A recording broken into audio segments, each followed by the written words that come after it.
वंदे मातरम साथियों। आज स्कूल व्याख्याता भर्ती की विज्ञप्ति आई है और ये विज्ञप्ति संस्कृत शिक्षा विभाग की है।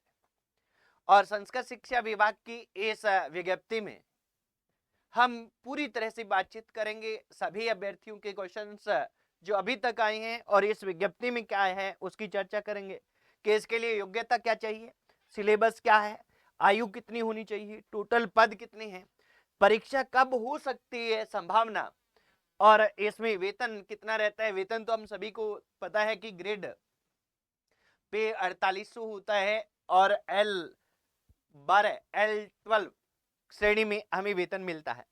अभी क्या है कि इस विज्ञप्ति में क्या क्या चीजें हैं हम पूरा विस्तार से जानेंगे और साथ में ही हम देखेंगे साथियों कि हमें क्या करना चाहिए इस विज्ञप्ति की तैयारी के लिए, या कहीं स्कूल शिक्षा जो हमारी क्या है कि स्कूल शिक्षा की जो स्कूल व्याख्याता आएगी, फर्स्ट ग्रेड आएगी, उसकी भी तैयारी सेम करनी पड़ेगी क्योंकि डिटो उसमें सिलेबस रहता है और डिटो सिलेबस रहता है तो उस पे भी क्या कि इसमें विस्तार से हम देखेंगे भी क्या क्या चीजें हैं और इसको तैयारी के लिए हमें क्या करना चाहिए। सबसे पहले तो मित्रों अपने क्या करते हैं, अपनी इस विज्ञप्ति को देखते हैं और इस पे विस्तार से चर्चा करते हैं। ये विज्ञप्ति जो है ये हमारे सामने है और इस विज्ञप्ति में क्या है मित्रों, ये कब जारी हुई है, तो ये विज्ञप्ति आज ही जारी हुई है। आज ही यानी हम कब 25 जनवरी 2024 को क्या कर रहे हैं, 25 जनवरी 2024 को ये हमारा क्या चीज है, ये हमारा विज्ञापन जारी हुआ है। उसी दिन हम वीडियो रिकॉर्ड कर रहे हैं, बातचीत कर रहे हैं। और ये क्या है कि एक ध्यान रखना है कि संस्कृत शिक्षा विभाग में पद तो क्या है, हिंदी के भी है, इंग्लिश के भी है, इतिहास के भी है, राजनीति विज्ञान के भी है और संस्कृत के अलग अलग पार्ट्स के भी है। जैसा पीछे क्या है कि हमारा असिस्टेंट प्रोफेसर आया था उसमें भी यही सेम पद थे, तो इनकी हम चर्चा करेंगे। जैसे हिंदी है, हिंदी में हमारे टोटल 17 पद आए हैं। अंग्रेजी है, अंग्रेजी में हमारे 11 पद आए हैं। यहाँ मित्रों एक चीज मैं बताऊं दूं कि यहाँ पदों पर नहीं जाना है, ये हमें तैयारी के लिए क्या है, सेम सिलेबस डिट्टो, एक भी इधर से कम नहीं एक भी ज्यादा नहीं, ये हमें स्कूल शिक्षा में भी मिलेगा। तो ये एक तरीके से हमारा पूर्वाभ्यास है, ये अपने मान के चले। अगर इसकी हम बेहतरीन तैयारी करके तो स्कूल शिक्षा की भी अभी विज्ञप्ति आ रही है, बहुत जल्द हमें देखने को मिल रही है, तो उसकी तैयारी भी बेहतरीन कर पाएंगे। इसके बाद में जैसे ये संस्कृत की है, साहित्य में 4, सामान्य व्याकरण में 10, व्याकरण में 7, यजुर्वेद में 1, पॉलिटिकल साइंस की 1 है और हिस्ट्री की 1 पोस्ट है। पोस्ट तो टोटल इतनी आई हुई है। अब इनमें क्या है कि क्या क्या चीजें हमें ध्यान रखने योग्य हैं, उन पर मैं रुकूंगा, बातचीत करूंगा। यहाँ एक तो ध्यान रखना है कि ये हमारे सामने है मिनिमम क्वालिफिकेशन। अब देखिए ये क्वालिफिकेशन जो इन्होंने दी है ये क्या है कि अपने को ध्यान रखना है, अभी जो लेटेस्ट आरपीएससी नहीं दे रही थी, इससे पहले यानी अब मैं ये कहूं कि 2011 की वैकेंसी थी या उससे पहले ये मिनिमम क्वालिफिकेशन थी कि हमारे पीजी में कम से कम मिनिमम कितने होनी चाहिए, 48% मार्क्स होने चाहिए। और इस संस्कृत शिक्षा विभाग वाली में भी ये रखा गया है। इसमें कुछ साथी कह रहे हैं एससी को छूट है, एसटी को, ओबीसी को छूट है क्या, ये क्वेश्चन आ रहे हैं। किसी को कोई छूट नहीं है, मिनिमम क्वालिफिकेशन क्या है, 48% है, ये अपने को ध्यान रखना है। और अभी क्या है, अंतिम वर्ष वाला अभ्यर्थी है, अंतिम वर्ष यानी पीजी अंतिम वर्ष में है, वो इसके लिए भर सकता है। अब पीजी अंतिम वर्ष वाला भर सकता है, पर यहां अपने को ध्यान रखना है कि परीक्षा से पूर्व यानी जिस दिन हमारी परीक्षा होगी उससे पहले हमारी शैक्षणिक योग्यताएं परीक्षा से पूर्व पूरी होनी चाहिए, परीक्षा से पूर्व पूरी होनी चाहिए। यानी जिस दिन परीक्षा उतनी है उस दिन से पहले तक हमारा रिजल्ट आ जाना चाहिए फाइनल का, और वो भी मिनिमम 48% पीजी के साथ। ठीक है साथियों, यहां तक आपकी क्लियर हुआ होगा। इसके बाद में अब देखिए जिस में भी हम भरने जा रहे हैं उसमें हमें पीजी होना जरूरी होता है, ये तो हम सभी को पता रहता है। इसके बाद में ये देखिए अपने आयु का सिलसिला है हमारे सामने कि एक तो L12 और ग्रेड पे क्या है 4800 में इसमें वेतन मिलेगा जब 2 साल बाद में प्रोबेशन में यानी परीक्षा काल में फिक्स वेतन मिलता है और ये राज्य सरकार ने जो फिक्स कर रखा है वो 2 साल फिक्स वेतन ही मिलेगा। आयु की गणना कब होगी? आयु की गणना है वो 1 जुलाई 2024 को होगी। 1 जुलाई 2024 से आयु की गणना होगी। 1 जुलाई 2024 को हम न्यूनतम कितने हो? न्यूनतम 21 वर्ष आयु होनी चाहिए। न्यूनतम में किसी भी प्रकार की कोई भी कैटेगरी के लिए छूट नहीं होती। यानी 1 जुलाई 2024 को अगर हम 21 साल के नहीं हो रहे तो हम इसके लिए किसी भी रूप में एलिजिबल नहीं है, चाहे हम किसी भी कैटेगरी से हो। अधिकतम क्या है? अधिकतम 40 वर्ष, यानी 40 वर्ष अधिकतम है, 40 वर्ष से कम होनी चाहिए। यानी पूरी 40 वर्ष नहीं, 40 वर्ष से एक दिन कम हो, चाहे 40 वर्ष से कम होनी चाहिए। अब क्या है कि अधिकतम वाली है, इसमें कैटेगरी वाइज छूट है। जैसे ओबीसी है तो उन्हें 3 साल की है, एससी एसटी है तो 5 साल की है, महिला है तो 5 साल की है, जनरल की महिला, और अगर ओबीसी की महिला है तो उससे ज्यादा। इस तरह से क्या है, अलग अलग कैटेगरी जिसमें छूट है वो हम सभी को पता रहता है। जो हर वैकेंसी में छूट रहती है वो इसमें भी छूट है। ये अपने को ध्यान रख लेना साथियों। और इसमें अपने को ये ध्यान रखना है कि पद क्रम संख्या 1 से 5 2022 में विज्ञापित किए थे, जिसके अनुसार आयु की गणना का आधार 1 जुलाई 2022 रखा गया था, है ना। तो जो अभ्यर्थी 1 जुलाई को अधिकायु होते हैं उन्हें संबंधित में से क्या आप 1 से 5 तक की आयु सीमा में 1 वर्ष की छूट दी जाएगी, और 6 से 8 जो पदक्रम के पद है उनमें 3 वर्ष की अतिरिक्त छूट मिलेगी। अब देखो 1 से 5 कौन से हैं? अब आपने इसमें देखो, ये इतिहास है, राजनीति विज्ञान है, यजुर्वेद और व्याकरण है। इनमें अगर कोई 6 से 8 इनमें है तो आपको 3 साल की वैसे ही छूट मिलेगी अपनी कैटेगरी के अलावा, और इनसे पहले वालों में 1 साल की छूट मिलेगी, क्योंकि उन दिनों के दौरान क्या है, विज्ञप्ति जारी नहीं हुई थी इनकी। तो ये अपने को ध्यान रख लेना है। आगे हम देखिए तो आगे कैटेगरी वाइज छूट दी गई है साथियों। ये क्या है कि ओबीसी, एसटी, एमबीसी के लिए क्या है, छूट कितनी है?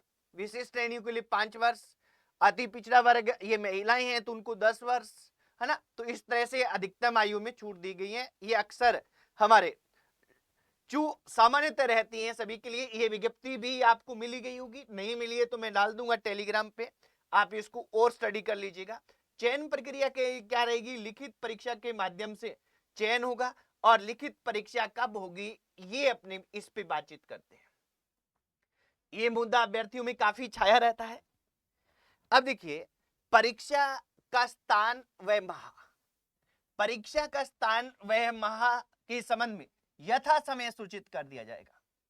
यथा समय सूचित कर दिया जाएगा, ये इसमें कहा गया है कि परीक्षा के माह और तिथि में यथा समय क्या कर देंगे? सूचित कर देंगे। पर मुझे ये लग रहा है, मुझे ये संभावना लग रही है इसकी जो ये परीक्षा होगी साथियों, ये आपको परीक्षा देखने को मिल सकती है अक्टूबर 2024 में। कब देखने को मिल सकती है? अक्टूबर 2024 में मिल सकती है देखने को, ये अपने को ध्यान रखना है। तो अपने को क्या कि पहले से ही बेहतरीन तैयारी करनी है, ठीक है। ये हो सकता है, मेरा एक अनुमान है। आवेदन की तिथि, अब देखिए परीक्षा योजना और पाठ्यक्रम में नीचे वस्तुनिष्ठ प्रकार के होंगे और विस्तृत बताया गया प्रक्रिया अपने देखेंगे आगे।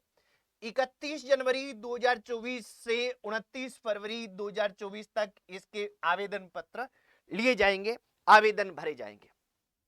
अब इसका पाठ्यक्रम है, उसमें क्या क्या चीजें होगी वो सिलेबस हमारी साइट पे भी दिया हुआ है, हमने टेलीग्राम आरपीएससी की साइट पे भी दिया हुआ है, हमने टेलीग्राम में भी डाल रखा है, और भी डाल देंगे। पर थोड़ा सा और स्टडी हम करते हैं इसको आप अच्छी तरह से देखिए, दिख रहा होगा आपको। ये क्या है कि the competitive exam shall be 450 marks, 450 अंक का होगा। इसमें 2 पेपर्स होंगे। फर्स्ट पेपर, जो पेपर फर्स्ट होगा जिसमें 11 सब्जेक्ट होते हैं कुल मिला के, इसमें 150 मार्क्स। सेकंड पेपर जो क्या है हमारा सब्जेक्ट का होता है, ये 300 मार्क्स का होगा। यानी ये इसमें क्या है कि हर एक प्रश्न है वो 2 अंक का होता है। तो इसमें फर्स्ट पेपर में 75 प्रश्न आएंगे, और जो सेकंड पेपर है इसमें 150 प्रश्न आएंगे। ये अपने को ध्यान रख लेना है। ठीक है, इसमें सब्जेक्ट प्लस साइकोलॉजी होती है।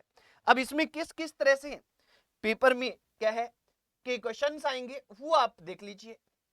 वो आपके सामने ये थोड़ा सा दिख रहा होगा आपको, ये देखिए आप, देखिए history of Rajasthan and Indian with special एफेंसिस ऑन नेशनल मूवमेंट। राजस्थान और क्या है इंडियन की हिस्ट्री और राष्ट्रीय आंदोलन पर आधारित ये 30 क्वेश्चन इसमें रहेंगे, जो कितने अंक के आएंगे, सॉरी 15 क्वेश्चन रहेंगे, 30 अंक के आएंगे। ऐसे ही mental ability test, statics secondary level, mathematics secondary level, language, language में कौन सी, हिंदी और इंग्लिश, ये 5 है। देखिए इसमें मेंटल एबिलिटी के 4 क्वेश्चन पूछे जाते हैं अक्सर, स्टैटिक्स के 4 क्वेश्चन आते हैं, मैथमेटिक्स के 4 क्वेश्चन आते हैं, हिंदी के 4 क्वेश्चन आते हैं, हिंदी हमारा ये हिंदी है इसके 4 आएंगे, और इंग्लिश के 4 आएंगे, यानी 5 चौके 20 क्वेश्चन टोटल आते हैं। और 20 क्वेश्चन कितने के रहते हैं, 5 सब्जेक्ट में 4-4 प्रत्येक से आते हैं, 40 अंक के रहते हैं। यानी हिस्ट्री का मोटा वेटेज है इसमें। हिस्ट्री, एक करंट अफेयर्स और एक एजुकेशनल मैनेजमेंट, ये 3 चीजें आप कर लेते हो ना तो 50% से ज्यादा कोर्स हो जाता है। ये देखिए करंट अफेयर्स, करंट अफेयर्स के कितने 10 क्वेश्चन है, 20 मार्क्स के हैं। और जो जनरल साइंस है इसके 5 क्वेश्चन इसमें पूछे जाते हैं साथियों। इंडियन पॉलिटी है इसके 5 क्वेश्चन इसमें पूछे जाते हैं। और ज्योग्राफी ऑफ राजस्थान है इसके भी 5 क्वेश्चन इसमें आते हैं। तो टोटल 15 क्वेश्चन है, वो इन 3 सब्जेक्ट से आएंगे, 30 अंक के रहेंगे। 3 इस सब्जेक्ट से आएंगे और 30 अंक के रहेंगे, ये अपने को ध्यान रखना है। नीचे देखिए आपको दिख रहा है एजुकेशनल मैनेजमेंट है, एजुकेशनल सिनेरियो इन राजस्थान है, राइट टू एजुकेशन एक्ट 2019 है, 2009 है, ये 15 क्वेश्चन आएंगे 30 मार्क्स के। टोटल हमारे क्वेश्चन ये हो जाएंगे कुल मिला के कितने 75, और कितने अंक के हो जाएंगे 150 मार्क्स के हो जाएंगे। कितने के हो जाएंगे 150 मार्क्स के हो जाएंगे, ये अपने को ध्यान रखना है साथियों। 75 है, 150 मार्क्स के हो जाएंगे, और ये टोटल हमारे क्वेश्चन है वो होंगे साथियों, ये अपने को ध्यान रखना है और बहुत ही अच्छी तरह से ध्यान रखना है, अच्छे से गौर करना है। ठीक है साथियों, तो ये क्या है कि ये हमारा पहला पेपर रहने वाला है। क्या रहने वाला है, पहला पेपर। और इसमें कुल मिला के 11 सब्जेक्ट होते हैं। एक तो हिस्ट्री हो गया, एक mental ability 2, statics 3, mathematics 4, Hindi 5, English 6, current affair 7, general science 8, Indian polity 9, geography 10 और एजुकेशनल मैनेजमेंट 11 सब्जेक्ट होते हैं इसमें टोटल। और अगर इसमें हम history 15 question, current affairs 10 question और मैनेजमेंट के 15 क्वेश्चन, यानी ये 40 क्वेश्चन अच्छी तरह से कर लेते हैं, हर कोई स्टूडेंट कर पाता है। तो ये क्या है कि हमारा 50% से ज्यादा यानी 80 अंक है 150 में से ये कवर करते हैं। 80 अंक ये कवर करते हैं, मेजर सब्जेक्ट हैं, इन पे हमें ध्यान देना चाहिए। आने वाले टाइम में हम बात करेंगे कि इनके लिए हमें क्या क्या पढ़ना चाहिए और कैसे पढ़ना चाहिए, उस पर भी हम चर्चा करते रहेंगे साथियों, ये अपने को ध्यान रख लेना है। अब देखो सेकंड पेपर जो भी है, यानी for the post of lecture other than Sanskrit, Sanskrit के अलावा कौन सा, हिंदी, अंग्रेजी, इतिहास और राजनीति विज्ञान के लिए, इनके लिए क्या है सेकेंडरी, सीनियर सेकेंडरी लेवल है उसमें 55 क्वेश्चन आएंगे, ग्रेजुएशन लेवल में 55 आएंगे और पोस्ट ग्रेजुएशन में 10 आएंगे। यानी सब्जेक्ट के टोटल क्या है 120 क्वेश्चन आने हैं। और 30 क्वेश्चन किसके आएंगे, educational psychology, pedagogy, teaching learning material, use of computers and information technology in teaching learning, ये क्या है टोटल 30 क्वेश्चन है, ये हमारे आने हैं। टोटल क्या रहेंगे 150 क्वेश्चन रहेंगे, टोटल क्या रहेंगे 150 क्वेश्चन रहेंगे और 300 ये रहेगा। और इसी तरह से ये हमारा क्या है कि जो संस्कृत का है उसमें दिया हो गया है अलग अलग विभाजन, ये अपने को ध्यान रखना है साथियों। ठीक है, तो ये कुल मिला के क्या है, ये कुल मिला के अपना ये है कि हमारी ये विज्ञप्ति जारी हुई है, ये एक तरीके से हमारा पूर्वाभ्यास है जो संस्कृत को छोड़कर हिंदी की भी अच्छी सीटें हैं, इंग्लिश में भी अच्छी है, संस्कृत की है। तो संस्कृत के अभ्यर्थी हैं उनके लिए तो गोल्डन चांस है, बाकी सभी जो अभ्यर्थी हैं उनके लिए एक पूर्वाभ्यास है ये आप ध्यान रखें। और जहां सीटें कम होती है साथियों, ये बात आप अच्छी तरह से ध्यान रखें कि जहां सीटें कम होती है वहां क्या होता है कि वहां कंपटीशन बिल्कुल ही कम हो जाता है। 80% लोग तो फॉर्म नहीं भरेंगे, इसका क्या नहीं करेंगे, फॉर्म नहीं भरेंगे। क्यों? क्योंकि सोचेंगे कि इतनी सी सीट है, इसके लिए क्यों भरें, क्या करें, किसको टाइम है, कौन खराब होगा जाने के लिए। ठीक है, फिर क्या है कि फॉर्म भी भर देंगे। फिर फॉर्म भर देंगे साथियों, तो फॉर्म भर देंगे तो परीक्षा देने नहीं जाएंगे। फॉर्म भर देंगे तो क्या है, परीक्षा देने नहीं जाएंगे, तो बहुत कम उपस्थित रहेंगे। इसलिए तैयारी, आप चाहे एक सीट है, आप उस सीट के लिए तैयार होइए और अच्छे से अपनी तैयारी कीजिए। ठीक है, ये अपने को ध्यान रखना है साथियों। इसमें क्या है कि एक चीज आप गौर कीजिएगा मित्रों, और वो गौर करने वाली बात ये है कि आपको क्या है कि इसमें जो फर्स्ट पेपर है, अभी स्कूल लेक्चर में आएगा कि उसमें मिनिमम 40% होता है, इसमें 40 नहीं दिया है।